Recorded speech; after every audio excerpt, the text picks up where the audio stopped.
No verão de 1456, um monge francês abriu uma porta que oficialmente não existia. Ela não aparecia em nenhum registro do mosteiro. Nenhum abade havia mencionado sua construção. Nenhum arquiteto a desenhara nas plantas preservadas pela igreja. E ainda assim, escondida atrás de uma parede antiga, havia uma passagem que permanecera selada por gerações. O que existia do outro lado parecia impossível. Uma biblioteca subterrânea contendo milhares de livros idênticos, todos escritos à mão, todos organizados segundo um sistema desconhecido, e todos dedicados a uma única pessoa.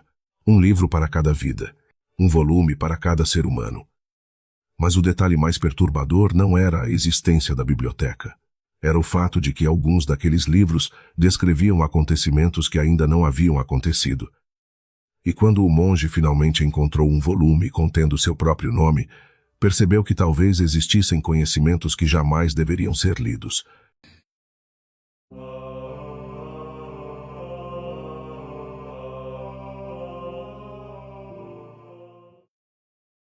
Martinho de Arles chegou ao mosteiro de Saint-Cyr aos 17 anos.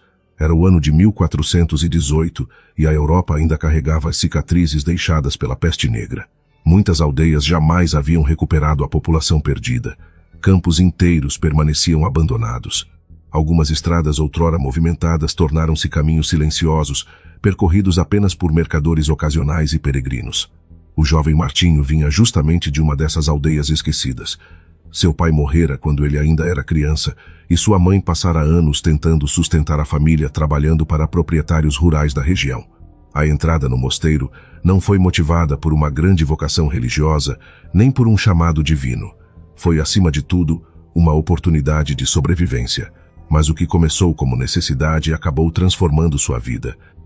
O mosteiro de Saint-Cyr não possuía riquezas extraordinárias, não era visitado por reis, não guardava relíquias famosas. Sua fama vinha de algo muito menos impressionante para a maioria das pessoas: seus manuscritos.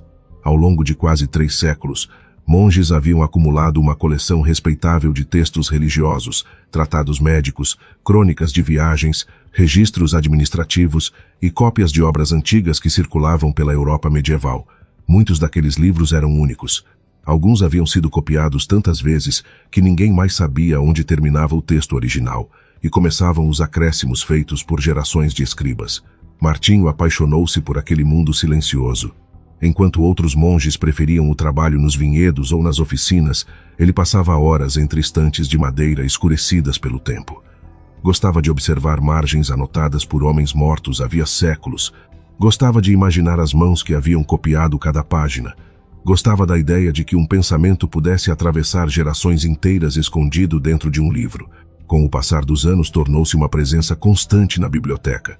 Aprendeu a restaurar pergaminhos danificados, corrigir encadernações e catalogar coleções inteiras. Desenvolveu uma memória extraordinária para localizar documentos específicos. Se um monge procurava um comentário de Santo Agostinho copiado 80 anos antes, Martinho sabia exatamente em qual estante encontrá-lo. Foi assim que chamou a atenção de Frei Anselmo. Anselmo era o bibliotecário responsável pelos arquivos do mosteiro. Quando Martinho o conheceu, já passava dos 70 anos. Caminhava lentamente, apoiado numa bengala simples de madeira de carvalho, mas mantinha uma lucidez impressionante. Conhecia cada manuscrito da coleção. Sabia quais livros haviam sido adquiridos por antigos abades, quais tinham vindo de mosteiros vizinhos e quais eram tão raros que sequer podiam ser emprestados para cópia. Durante anos, os dois trabalharam lado a lado. A relação começou como mestre e aprendiz, mas aos poucos transformou-se numa amizade discreta construída entre pilhas de pergaminhos e longas tardes de catalogação. Anselmo falava pouco sobre si mesmo, não contava histórias da juventude, nem comentava assuntos pessoais. Em compensação, falava muito sobre livros.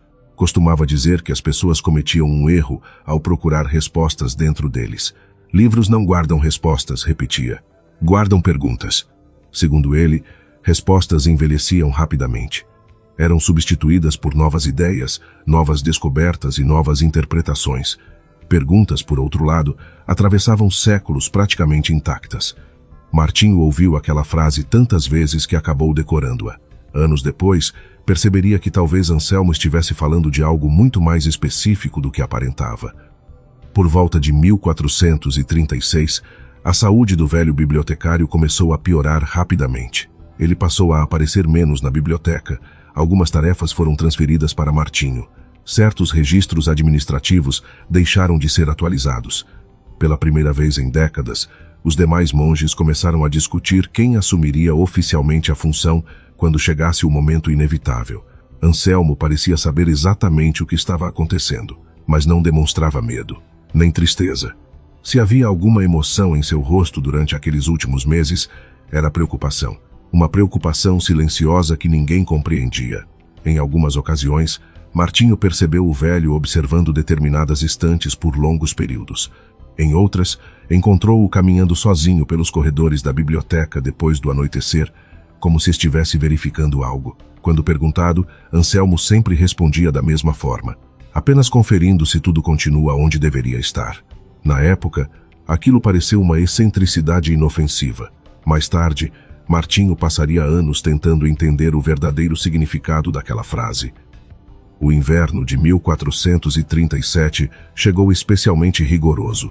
A neve cobriu os jardins do mosteiro durante semanas. Os ventos vindos das montanhas atravessavam corredores de pedra, produzindo sons estranhos durante a madrugada. Algumas manhãs começavam com camadas de gelo cobrindo fontes e reservatórios. Foi naquela estação que Frei Anselmo finalmente ficou acamado. Durante dias permaneceu em silêncio, recebendo visitas ocasionais dos irmãos responsáveis por seus cuidados. A maioria acreditava que não sobreviveria até a primavera. Na última noite de sua vida, pediu para conversar apenas com Martinho. Ninguém estranhou. Afinal, o jovem monge já era considerado seu sucessor natural. O que ninguém poderia imaginar era que aquela conversa mudaria completamente o rumo de sua existência.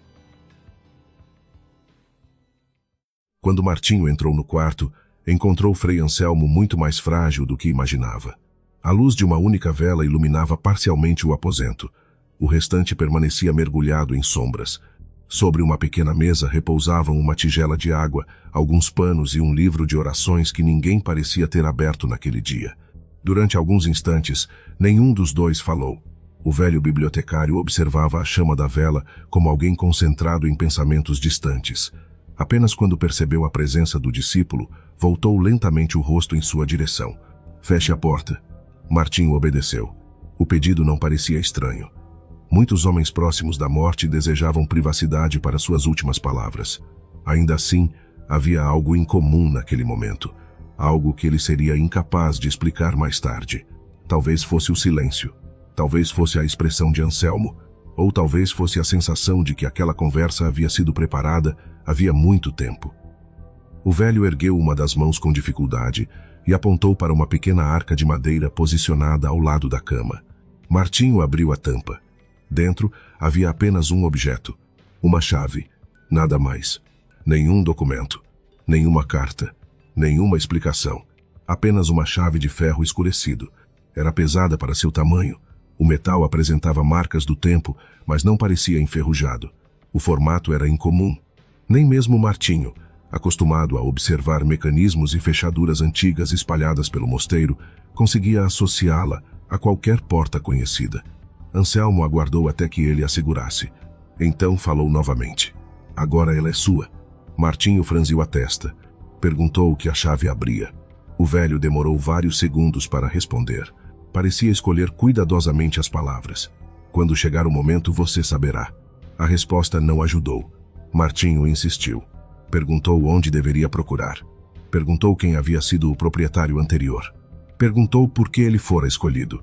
Nenhuma daquelas perguntas recebeu uma resposta direta. Anselmo apenas observava a chave nas mãos do jovem monge, como alguém revendo uma memória antiga. Foi então que pronunciou uma frase que Martinho carregaria pelo resto da vida. Existem portas que permanecem fechadas por uma razão. O bibliotecário interrompeu-se por um instante. Respirou fundo e continuou. Mas existem portas que precisam ser abertas. Martinho permaneceu em silêncio. Aquela conversa parecia cada vez mais estranha. Por um momento chegou a pensar que a febre estivesse afetando os pensamentos do velho. Afinal, homens moribundos costumavam misturar lembranças, sonhos e realidade. Mas então Anselmo segurou seu pulso com uma força inesperada. Os olhos cansados adquiriram uma intensidade que Martinho jamais esqueceria. E então veio o aviso. Quando encontrar a porta, leia o seu livro. Martinho tentou perguntar o que aquilo significava, mas não houve resposta. O velho bibliotecário fechou os olhos. Pouco tempo depois adormeceu, e nunca mais voltou a despertar. Durante muitos anos, Martinho acreditou que aquelas palavras não passavam do delírio final de um homem à beira da morte. Guardou a chave, cumpriu seus deveres, assumiu oficialmente a administração da biblioteca e seguiu com a vida. O tempo, afinal, possui uma habilidade peculiar. Ele transforma mistérios em lembranças, e lembranças em detalhes insignificantes. Pouco a pouco, a conversa daquela noite começou a perder importância. A chave permaneceu guardada dentro da mesma arca de madeira. Os anos passaram. As estações mudaram. Novos manuscritos chegaram ao mosteiro. Outros foram enviados para cópia. Alguns se perderam. Outros precisaram ser restaurados. A rotina seguiu seu curso natural. E por quase 20 anos nada aconteceu. Absolutamente nada. Até a primavera de 1456. A reforma começou por causa de uma infiltração.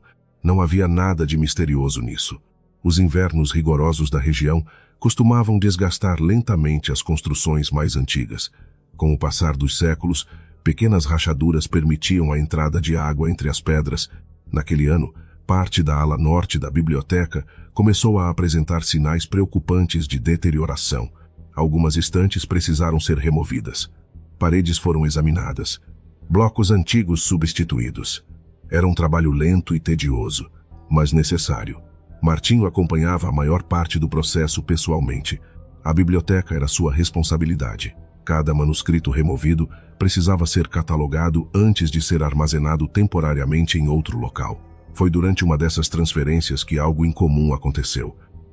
Um dos trabalhadores percebeu que uma parede apresentava espessura diferente das demais. A princípio ninguém deu importância. Construções medievais raramente eram uniformes. Ao longo dos séculos, reformas sucessivas criavam irregularidades de todos os tipos. Mesmo assim, decidiram investigar. Algumas pedras foram removidas, depois outras, e então surgiu um espaço vazio. Um corredor estreito escondido entre duas estruturas. Aquilo já era estranho o suficiente, mas não era o mais estranho.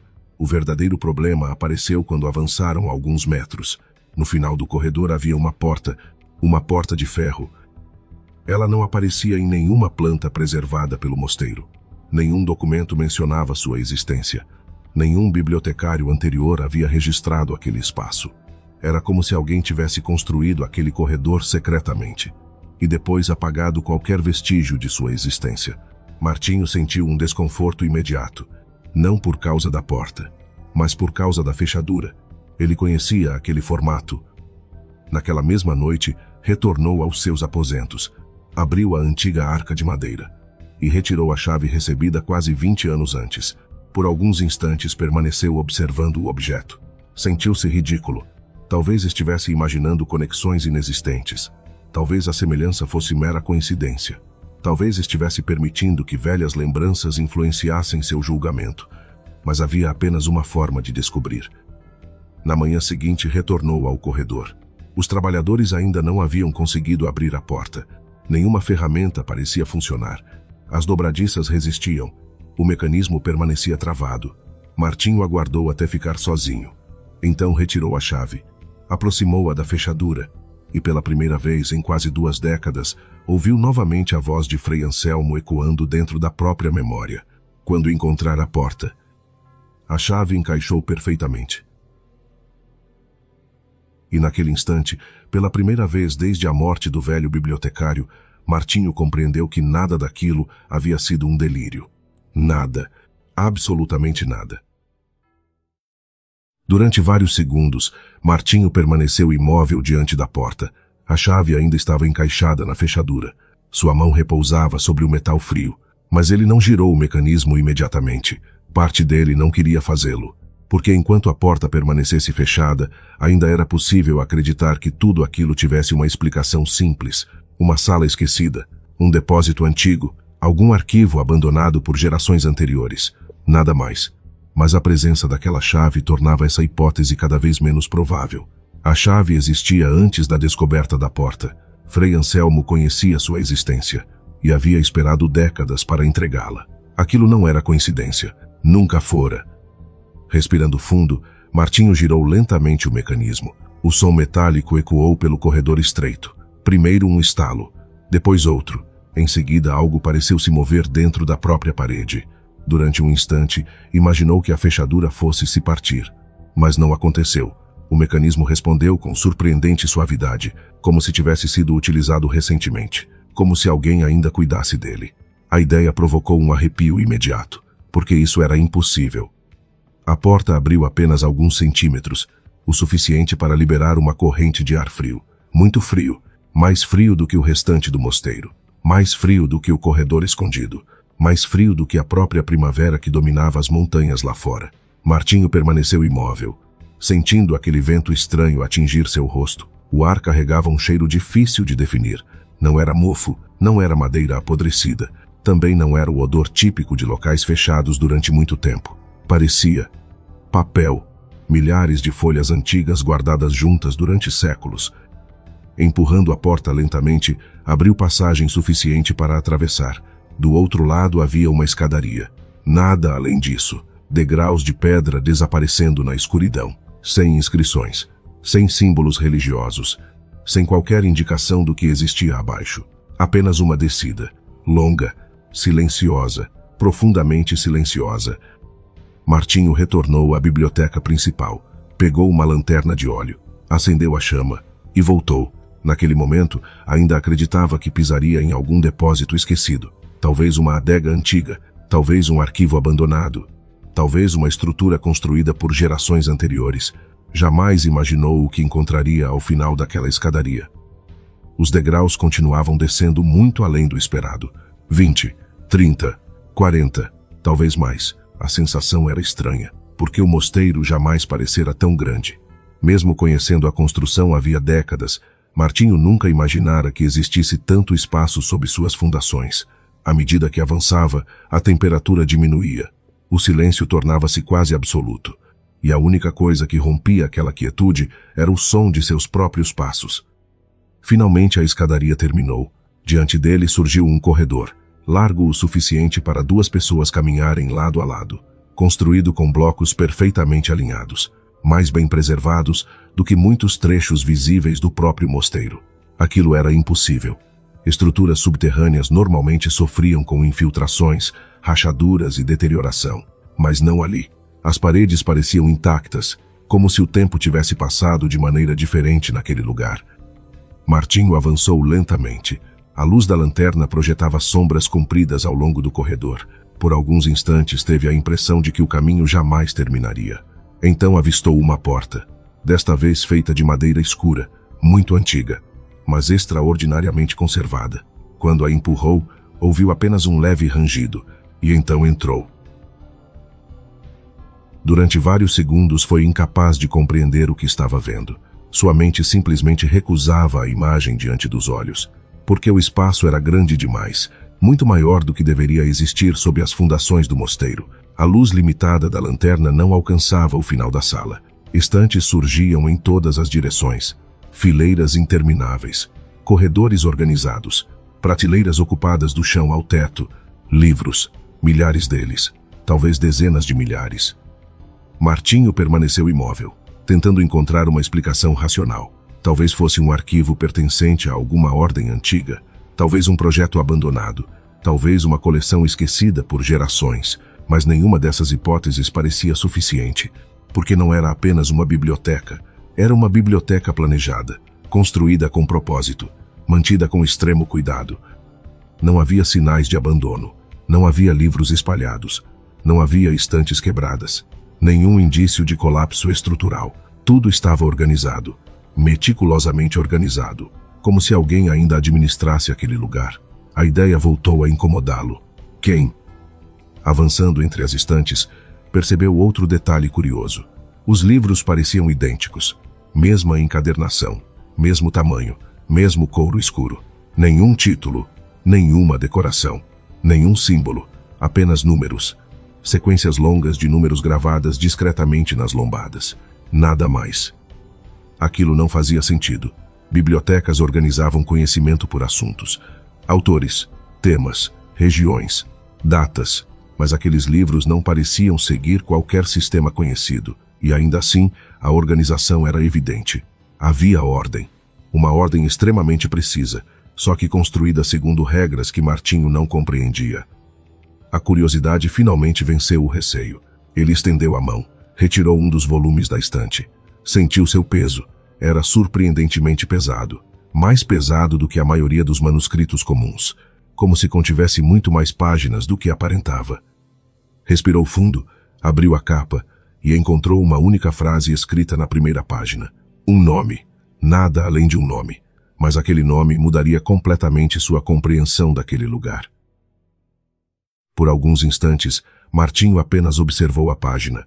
O nome estava escrito em tinta escura, utilizando uma caligrafia elegante e extremamente precisa. Não havia título, não havia introdução, não havia indicação de autor, apenas um nome, Guillaume Fournier. Martinho tentou lembrar se conhecia alguém chamado Guillaume Fournier. O nome não lhe parecia familiar. Não era raro, mas também não era comum o suficiente para passar despercebido.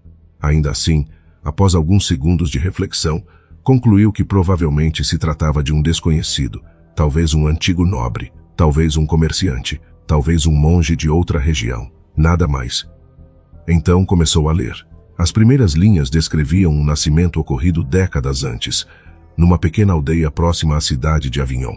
O texto mencionava os pais da criança, a profissão do pai, as dificuldades da família durante os primeiros anos, detalhes tão específicos que Martinho sentiu a sensação estranha de estar lendo uma biografia, mas uma biografia extraordinariamente detalhada, muito mais detalhada do que qualquer obra daquele período.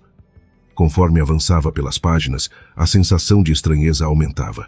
O autor parecia conhecer cada aspecto da vida daquele homem, não apenas eventos importantes, mas também acontecimentos insignificantes.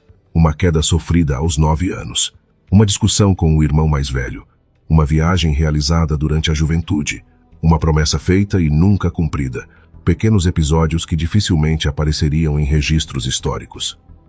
Era como se alguém tivesse observado Guillaume durante toda a vida, todos os dias, todas as horas, todos os momentos.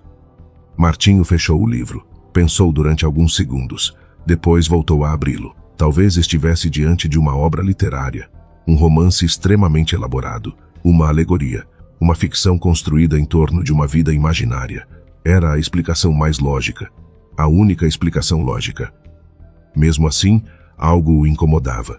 A naturalidade do texto, a precisão dos detalhes, a ausência de qualquer elemento fantasioso. Tudo parecia real demais, humano demais, verdadeiro demais. Ele decidiu continuar lendo. Horas passaram sem que percebesse. A lanterna precisou ser reabastecida. O silêncio da biblioteca permaneceu absoluto. E pouco a pouco Guillaume Fournier começou a parecer uma pessoa real. Não um personagem, não uma invenção, mas alguém que verdadeiramente existira.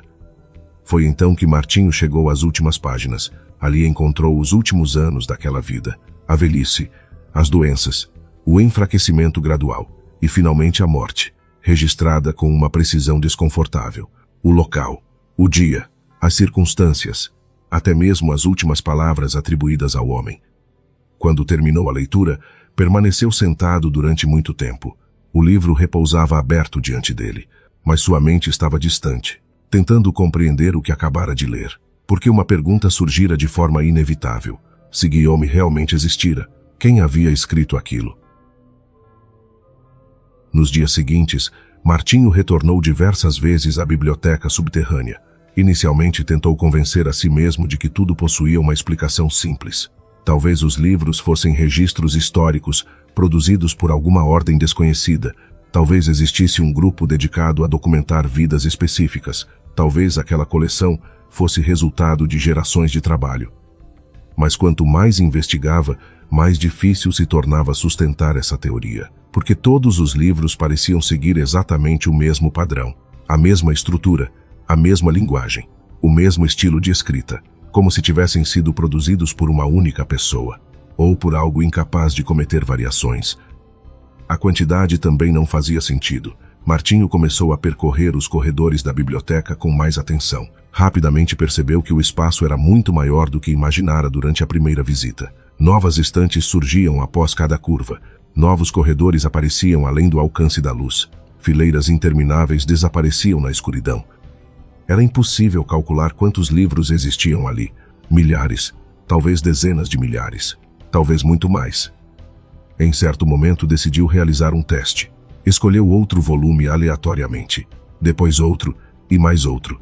Todos continham nomes diferentes, pessoas diferentes, vidas diferentes, mas a mesma estrutura narrativa, do nascimento à morte, sem exceções. Então encontrou algo inesperado. Um nome conhecido, muito conhecido. Era o nome de Pierre Lambert, um mercador que costumava visitar o mosteiro 2 ou 3 vezes por ano. Martinho o conhecia pessoalmente. Havia conversado com ele poucas semanas antes. Sabia perfeitamente que estava vivo. Durante alguns segundos ficou imóvel, observando a capa, observando o nome, tentando decidir se deveria abrir aquele livro. Porque, pela primeira vez desde que encontrara a biblioteca, surgiu um medo verdadeiro, um medo difícil de explicar. Se aquele volume fosse apenas uma biografia, não haveria problema. Mas se não fosse, se aqueles livros realmente registrassem vidas humanas, então estava prestes a descobrir algo que talvez jamais devesse conhecer. Mesmo assim, abriu a primeira página e começou a ler. Durante boa parte da noite, Martinho permaneceu sentado diante do volume de Pierre Lambert. O silêncio da biblioteca parecia ainda mais profundo do que antes. A pequena chama da lanterna projetava sombras instáveis sobre as estantes, fazendo com que os corredores parecessem se mover lentamente à sua volta. Por diversas vezes considerou fechar o livro sem ler uma única linha. Talvez fosse melhor permanecer ignorante. Talvez existissem conhecimentos que realmente não deveriam ser procurados. Mas a curiosidade sempre fora sua maior virtude, e talvez seu maior defeito. As primeiras páginas não continham nada extraordinário. Descreviam o nascimento de Pierre numa pequena cidade comercial próxima a Lyon. Falavam da infância, dos primeiros anos trabalhando ao lado do pai, das dificuldades enfrentadas pela família e da longa jornada que o transformaria em mercador. Tudo parecia perfeitamente plausível, até familiar. Martinho reconhecia vários acontecimentos mencionados no texto. Sabia que Pierre realmente negociava tecidos entre diferentes regiões. Sabia que viajara inúmeras vezes para o sul da França. Sabia até mesmo que certa vez sofrera um acidente durante uma travessia de montanha. Tudo correspondia à realidade. Mas então algo estranho aconteceu. O relato simplesmente não terminava. Ao contrário dos demais livros, cuja narrativa se encerrava na morte do personagem, aquele continuava avançando, página após página, ano após ano, até alcançar o presente, até alcançar acontecimentos ocorridos poucas semanas antes, até alcançar fatos que Martinho testemunhara pessoalmente. Aquilo não fazia sentido. Nenhum cronista poderia registrar o presente com aquela precisão. Nenhum historiador poderia narrar eventos quase simultaneamente ao momento em que aconteciam. Mesmo assim, ali estavam, escritos, registrados, preservados. O monge passou a madrugada inteira examinando o volume. Ao amanhecer, retornou aos seus aposentos sem encontrar qualquer explicação racional. Durante os dias seguintes tentou esquecer o assunto. Voltou ao trabalho, atendeu visitantes, catalogou manuscritos recém-chegados, participou das orações, mas seus pensamentos continuavam retornando à biblioteca subterrânea, e principalmente ao livro de Pierre Lambert. 2 semanas depois não resistiu. Voltou, desceu novamente os degraus ocultos, atravessou os corredores silenciosos, encontrou a mesma estante, retirou o mesmo volume, e então percebeu algo impossível. Havia novas linhas na última página. Não muitas, apenas alguns parágrafos. Mas Martinho tinha absoluta certeza de que aquelas palavras não estavam ali durante sua visita anterior. Absoluta certeza. Recordava exatamente onde a narrativa terminava. Recordava a última frase. Recordava até mesmo a posição do marcador que utilizara. E agora o texto avançara, descrevendo acontecimentos ocorridos depois de sua última leitura. Pela primeira vez desde a descoberta da biblioteca, sentiu medo. Um medo genuíno, instintivo, profundo, porque aquilo significava que os livros não eram registros históricos, nem biografias. nem obras literárias. Os livros estavam acompanhando vidas em andamento. Nos meses seguintes, Martinho passou a frequentar o local quase diariamente.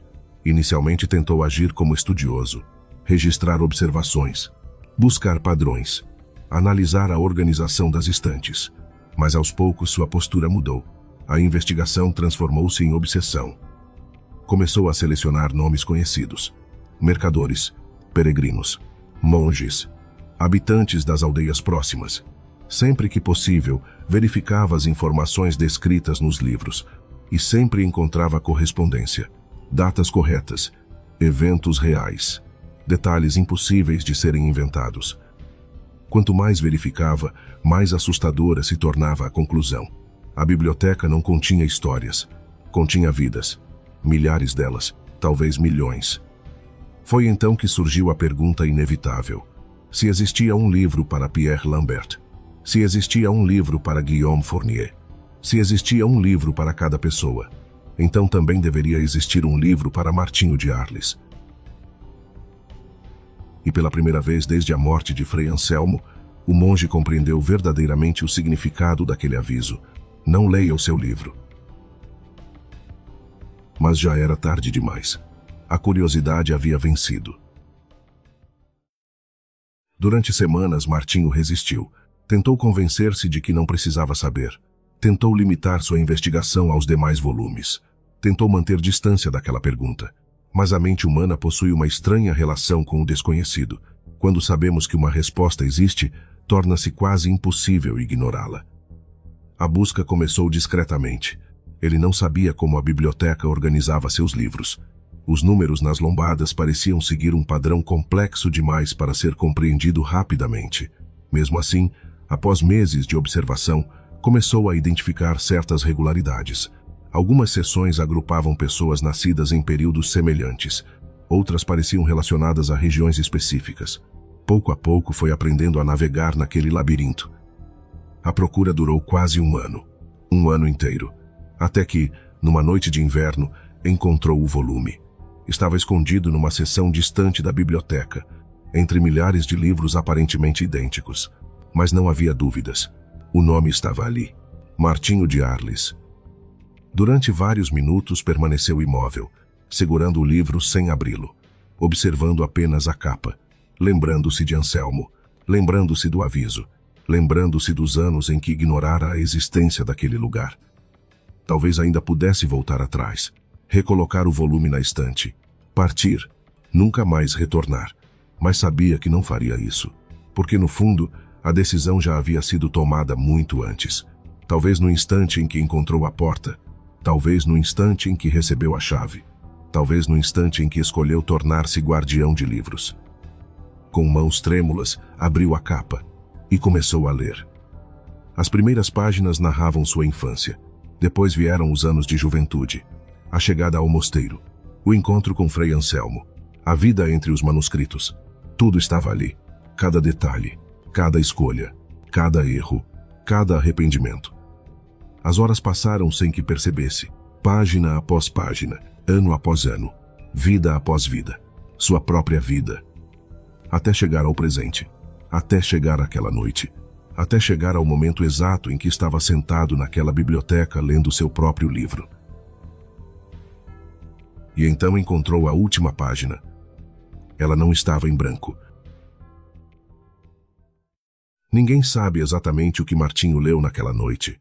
Os registros históricos tornam-se nebulosos após esse ponto. Alguns documentos sugerem que ele permaneceu no mosteiro durante vários meses. Outros indicam que desapareceu pouco tempo depois. Nenhuma versão pode ser confirmada. Existe apenas um fato relativamente consistente entre os poucos relatos preservados. Após determinada data, Martinho de Arles simplesmente deixa de ser mencionado, como se tivesse desaparecido da história, como se jamais tivesse existido. Décadas mais tarde, quando novos bibliotecários assumiram os arquivos de Saint-Cyr, nenhum deles mencionou a biblioteca subterrânea. Nenhuma planta registrava sua existência. Nenhum inventário fazia referência aos milhares de volumes. Nenhum documento descrevia a porta oculta. Era como se tudo tivesse sido apagado, deliberadamente, cuidadosamente, completamente, Mas uma curiosidade permanece. Em um inventário datado do início do século XVI, aparece a descrição de um único objeto sem origem conhecida. Uma chave de ferro, sem identificação, sem função registrada, guardada numa pequena caixa de madeira. Talvez não signifique nada, talvez seja apenas coincidência. Talvez a biblioteca nunca tenha existido. Mas se algum dia você encontrasse uma porta escondida atrás de uma velha estante, e se ao atravessar, lá descobrisse um livro contendo toda a sua vida, desde o primeiro dia até o último, você teria coragem de abrir a última página?